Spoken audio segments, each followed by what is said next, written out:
They that wait upon the Lord. I'm here today to talk to somebody who is literally waiting on the Lord. And I want to remind you that if you're choosing to wait on the Lord, then you're doing the right thing. See, you're in this world and not of this world. Don't put all of your hope in this world, right? Just literally sit still and wait on the Lord. And I guarantee you that he will show up. All right. Hebrews 11:1 tells us now faith. It's the substance of things hoped for, the evidence of things not seen. Okay. So now faith is a right now thing. So if you're choosing to wait upon the Lord, you have to step out on faith and wait.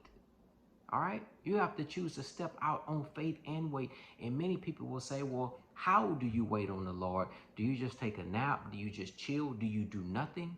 Like, how can you wait upon the Lord? See, waiting on the Lord doesn't mean that you just sit in the Indian style for 10 years and don't blink your eyes.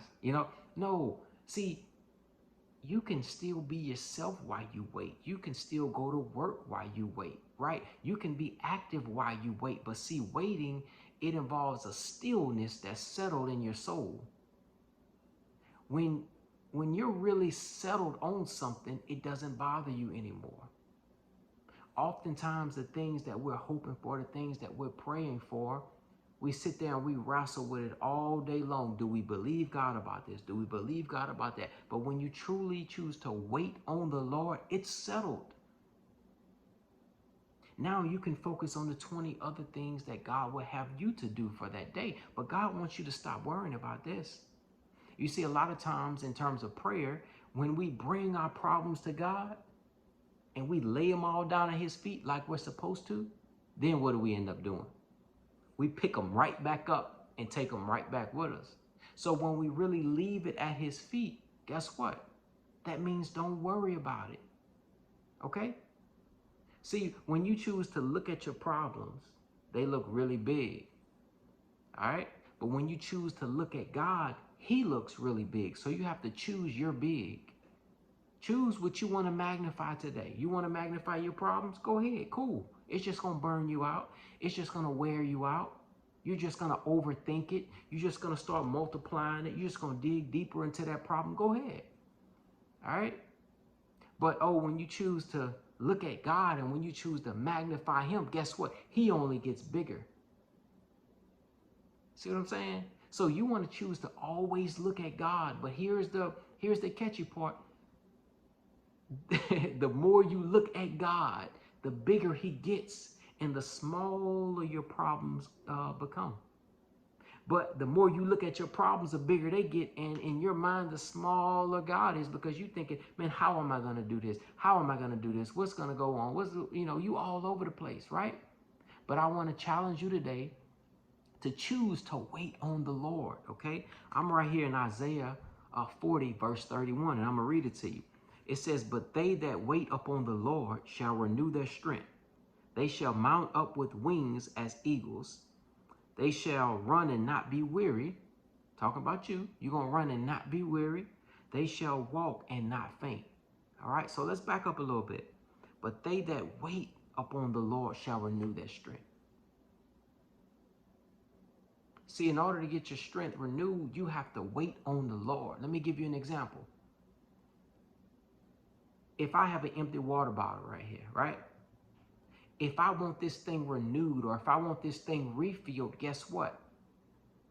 I'm going to wait on you because you're walking around with a big giant pitcher. If I choose to wait on you, I'm going to get filled up. But if I choose to try to be a know-it-all, if I choose to try to be a Speedy Gonzalez, if I'm trying to do what everybody else is doing, I'm super busy, right? And don't make time for God, my energy level is always going to be low. In other words, I'm not going to be of service to anyone. Because, see, you can't pour from an empty cup. You can't try to help 20 people if you haven't helped yourself. And how do you help yourself? The answer to that question is you don't help yourself because you can't help yourself. You rely on God to renew your strength. All right? See, you want to be connected vertically, right? So that you can serve horizontally. You don't just wake up and go horizontal. You ain't got no strength. That's on your own intellect. All that is you. That's you doing all that. All right? But see, you want to be led by God and you want to be filled by God. When it's God, it flows. When it's you, it's forced. All right?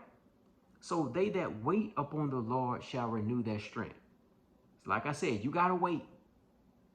And waiting doesn't mean you just sit there Indian style for 10 days with your eyes closed. No, waiting means that you can get up and go to work. Waiting means that you can do what you do. You can work out, you can jump rope, you can still live your life and wait on the Lord. But what I mean by waiting on the Lord is it's settled in your spirit, knowing that God will provide, knowing that God will answer, knowing that God will take care of it. All right? That's what I mean by waiting. All right? So, but they that wait upon the Lord shall renew their strength. They shall mount up with wings as eagles. They shall run and not be weary. They shall walk and not faint. Okay? So God is going to literally refill you, and he's going to refuel you. But you have to choose to wait on him. Let me give you one more quick example. If there is a Saints game going on, right? Or no. You know what? Let's use the Super Bowl. Who about to play in the Super Bowl? You got the Kansas City Chiefs and you have the Tampa Bay Buccaneers, all right? And let's say, you know, we all show up at the arena, right? And if you're my best friend, right, you may call me and say, hey, where you at? I'm going to say, hey, I just made it here. You might say to yourself, hey, you know, you mind waiting on me? Like, don't go in yet. You know what I mean? Just wait on me to get there. And I might say, all right, cool. Right? So I'm going to choose to wait up on you. Why? Because I know that you bringing me an orange soda. You see what I'm saying? I know that I'm going to get all the benefits that come along with it, because if I go in there by myself and I get jumped by 5 people and get my little nose broken, ain't nobody got my back, right? But see, when I got 2, I'm all right. And when it comes to God, listen, God is the majority spiritually. God is bringing all of your help. All right? It benefits me to wait on you because you bringing the pizza, right? You bringing the sodas. You know what I mean? You got your little pocket knife in case you got to shank somebody. You know what I'm saying? It's all around protection. But let's think spiritually. God's going to feed you with the food, which is your fuel. God has you protected spiritually from the enemy. He told you, Luke 10:19, I will give you authority to trample on snakes and scorpions and to overcome all the power of the enemy, and nothing will harm you. So guess what? God equips you in every single way for no matter what the battle is. Because in your mind, you think you're going into the Super Bowl to eat a hot dog and cheer and throw your hands up. But the reality is there is devils, there's demons, there's different things that are after you. And you need to be more equipped than you think that you need to be. You're trying to go have a good time. God wants you to wait on him. So not only will you have a good time, he can equip you for any attacks that may come about. And here you are trying to go inside the game without God. God right around the corner. Just chill out for a second. and wait on him. He just said right here, he will renew your strength. All right? He trying to renew your strength. So I just want to encourage somebody out there. I'm going to read it one more time. Isaiah 40:31. You can write it, put it on the note card, you know, and just continue to speak this thing all throughout the day, right? But they that wait upon the Lord. So you have to ask yourself, is that me? He says, they that wait upon the Lord. That's me. That's you too. All right? We're going to choose to wait on the Lord. But they that wait upon the Lord shall renew their strength. They shall mount up with wings as eagles. They shall run and not be weary. They shall walk and not faint. Okay? So God wants you to wait on him. Whatever that situation is that you're going through, I'm not sure. Don't X God out. Don't try to, you know, cross God's name out and say, no, he ain't deliver. He ain't deliver. Yes, God will deliver, but you have to choose to wait on him. And while you're waiting, continue to seek him. His word says, draw nigh to me and I will draw nigh to you. Continue to press in.